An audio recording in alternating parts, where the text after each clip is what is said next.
Eh bien salut tout le monde, c'est OM Manga Animation, j'espère que vous allez bien. De mon côté, eh bien ça va. Bon, eh bien toujours quelques petites galères, comme vous le savez, je n'ai toujours pas mon PC. Là où je dois les récupérer, ils sont vraiment hyper longs. Donc j'espère l'avoir malgré du coup eh bien, la nouvelle annonce du confinement de 4 semaines. Enfin c'était un confinement un petit peu à moitié puisque certaines personnes vont encore travailler et d'autres vont encore à l'école. Donc surtout eh bien, prenez soin de vous, faites attention à vous et à vos proches.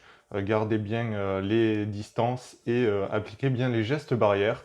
Mais du coup, pour cette vidéo, on n'est pas là pour vous faire un petit peu le récapitulatif des dernières news de la France, mais pour vous faire un petit concept, parce qu'en cette période confinée, eh bien Halloween, on ne pourra pas le fêter en extérieur, mais autant le fêter chez vous, toujours en faisant un petit peu attention, et pourquoi pas en lisant des mangas. Donc j'ai sélectionné 5 mangas de ma mangatech dont je vais vous parler, et si jamais vous les possédez, autant ça peut être le bon moment pour les lire. Donc je vais vous en parler un petit peu. Certains on les trouve en neuf et il y en a un qu'on ne trouve pas en neuf. Mais bon, si jamais vous souhaitez vous le procurer pour plus tard, parce que pour moi c'était vraiment un très gros coup de cœur. Donc on va commencer tout de suite. On va commencer par l'œuvre la plus connue dont je souhaitais vous parler. Il s'agit de Chainsaw Man. Donc actuellement Chainsaw Man ça comporte 4 tomes et c'est aux éditions Kazé. Et c'est de Tatsuki Fujimoto. Donc Chainsaw Man, c'est vraiment une œuvre assez décalée. Alors je l'ai mis dans ma sélection Halloween, tout simplement parce que c'est quand même assez violent, mais il y a quand même une touche d'humour, franchement c'est assez bien tourné. Donc c'est pas forcément une lecture qui va vous faire peur ou quoi que ce soit, mais peut-être ça peut être le bon moment pour vous de commencer Chainsaw Man à Halloween. Pour vous faire un petit résumé, on va suivre donc un jeune homme qui vivait avec un démon tronçonneuse, donc tout petit, tout mignon. Et puis un jour, celui-ci est tué, sauf que son démon fusionne et lui offre du coup toutes ses capacités. Donc comme vous pouvez le voir sur la jaquette, eh bien sûr il a des tronçonneuses comme ça, quand il veut il les fait sortir. Donc au lieu d'être exécuté en tant que démon, eh bien il va chasser d'autres démons et va être embauché dans une organisation qui n'est pas vraiment gouvernemental, il me semble, c'est pas vraiment reconnu, mais c'est assez sympa, c'est assez déjanté, et ça peut être, je pense, plutôt léger comme lecture, et ça peut être vraiment très très cool. Je vous le conseille, c'est une des nouveautés du catalogue de Kazé, et c'est vraiment très sympa, que ce soit le style du dessin, les personnages sont quand même très bien amenés, il y a vraiment beaucoup de personnages intéressants, et un but réel derrière tout ça, donc c'est vraiment très très cool comme œuvre, Chainsaw Man aux éditions Kazé. Là, on va parler d'une œuvre que je suis depuis un petit moment, je vous en avais parlé il y a très longtemps sur la chaîne. Il s'agit de Deathube et c'est aux éditions Delcourt Tonkam. Au scénario, c'est de Mikoto Yamaguchi et au dessin, c'est de Tuta Kitakawa. Donc je ne sais pas exactement si c'est leur premier manga, que ce soit pour le scénariste ou le dessinateur, mais alors Deathube, c'est vraiment ultra déjanté. Peut-être encore plus que Chainsaw Man, mais là, il y a quand même un côté plus sérieux parce que l'œuvre est plus sombre. Pour vous résumer la chose, eh bien, il y a une application pour se lancer en tant que vidéaste. Sauf que les vidéos, eh bien, il y a un thème qui est imposé et l'objectif est de faire le plus de vues. Sauf que pour faire le plus de vues, les gens commettent des crimes de plus en plus terribles et des mises en scène de plus en plus sordides. Donc c'est une œuvre vraiment très très sombre que je ne conseillerais pas à tout le monde. C'est pour public vraiment averti.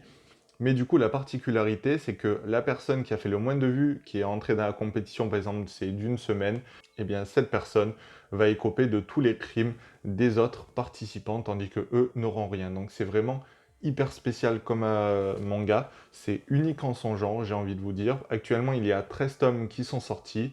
Et puis bon, voilà, on apprend un petit peu l'origine du DeadTube avec ce 13e tome qui était mais plein de révélations. C'est une œuvre aussi que je peux vous conseiller, mais uniquement voilà, pour public averti, parce qu'il y a des scènes qui peuvent vraiment choquer. Mais pour moi, je trouve que c'est quand même une lecture assez intéressante, et l'histoire avance assez bien. Les personnages sont quand même très décalés, ils manigancent toujours un petit peu entre eux pour savoir comment faire la meilleure vidéo, celle qui aura le plus de vues. Mais c'est quand même une œuvre que je voulais mettre dans ma sélection d'Halloween. Après ça, on va parler de Gannibal. Alors Gannibal, je crois que c'est la troisième fois que je vous en parle sur la chaîne, mais j'étais complètement obligé de le mettre dans ma sélection. Si je vais faire un classement, je le mettrais numéro 1. Si je devais vous conseiller une œuvre à lire, ce serait Gannibal. Alors Gannibal, pour vous résumer la chose, donc on va suivre un policier qui est envoyé dans un petit village au Japon parce que l'ancien flic de cette ville est devenu fou et a complètement disparu. Sauf que celui-ci a répandu la rumeur comme quoi les habitants sont tous des cannibales. Donc c'est vraiment très spécial, c'est pas un survival horror en mode le flic il arrive et on sait directement que les gens sont des cannibales.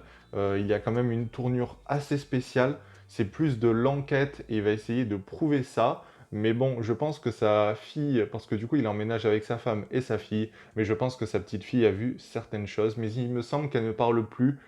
Donc peut-être qu'à un moment dans l'histoire, elle va parler, elle va dire quelque chose. Enfin, c'est vraiment très très cool comme œuvre. Je peux que vous le conseiller si vous aimez les œuvres d'enquête et quand même thriller parce qu'il y a des choses qui sont assez sombres dans ce manga. Le gros point fort du manga aussi, c'est son dessin. Je vais vous montrer quelques planches. Si le genre de planches que l'on peut trouver, c'est vraiment des planches qui sont très remplies et le décor est juste magnifique. L'expression des personnages est extrêmement réaliste et prenante. Parfois, elle est même un petit peu exagérée pour pousser la chose. Mais c'est vraiment une très très bonne œuvre. Et donc ça, c'est aux éditions Meian. Actuellement, ça comporte 2 tomes. Et c'est de Masaaki Minomiya. Franchement, je peux que vous le conseiller. Et si vous devez lire une œuvre, foncez sur Gannibal. Après ça, c'est une œuvre aussi que j'ai récupérée tout récemment, mais du coup que moi je vais sûrement me lire pour Halloween. Il s'agit de Fortress of Apocalypse. Donc je vais vous en parler sans l'avoir encore lu. C'est un petit peu risqué de ma part, mais je vais vous parler un petit peu du résumé qui pour moi devrait rentrer dans le thème Halloween. Donc tout d'abord, c'est aux éditions Pika et ça comporte 10 tomes. C'est une série qui est terminée. Au scénario, c'est de Yu Kiraishi et le dessin est de Kizu Hanabe.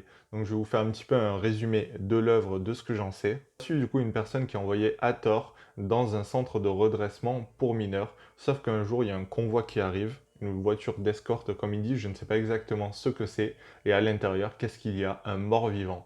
Donc franchement, ça pose bien la chose, c'est pour ça Fortress of Apocalypse, je trouve que le nom est vraiment bien trouvé si on se fixe au résumé.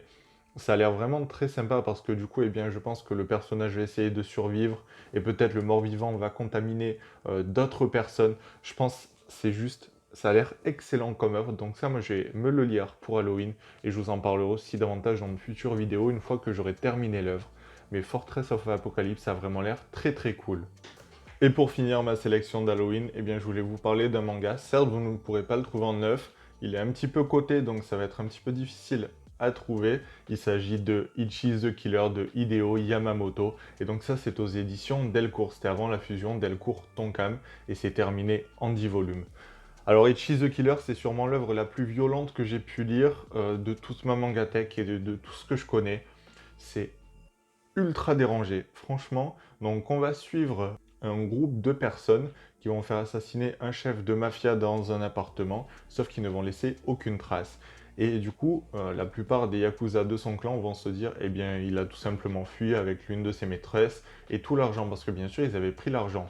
Sauf que son bras droit se dit, c'est quand même bizarre, ça m'étonnerait du chef, tout ça. Et comme vous pouvez le voir, eh bien, son bras droit, c'est lui. Donc pour vous poser la base, c'est vraiment un sadomaso, mais puissance 10 000 quoi. Il est vraiment ultra décalé. Donc dans Ichi the Killer, eh bien, ce bras droit va essayer de retrouver qui est derrière tout ça.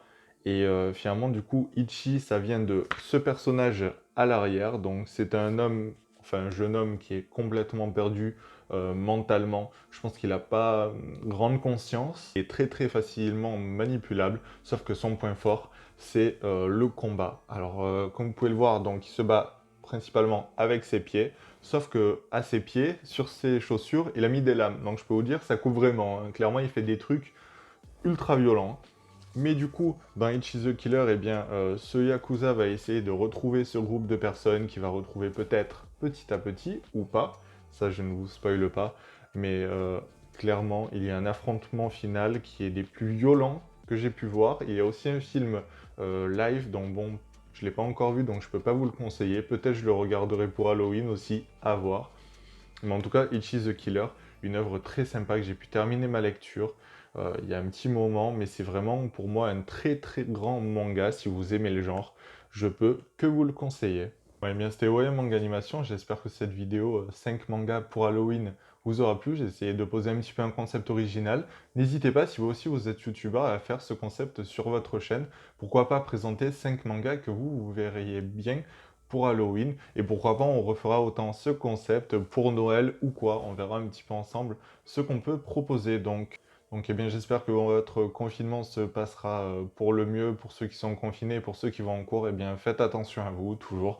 Prenez soin de vous. Si cette vidéo vous a plu, n'hésitez pas à vous abonner. Merci encore une fois à tous les nouveaux arrivants et à vos super commentaires que vous mettez.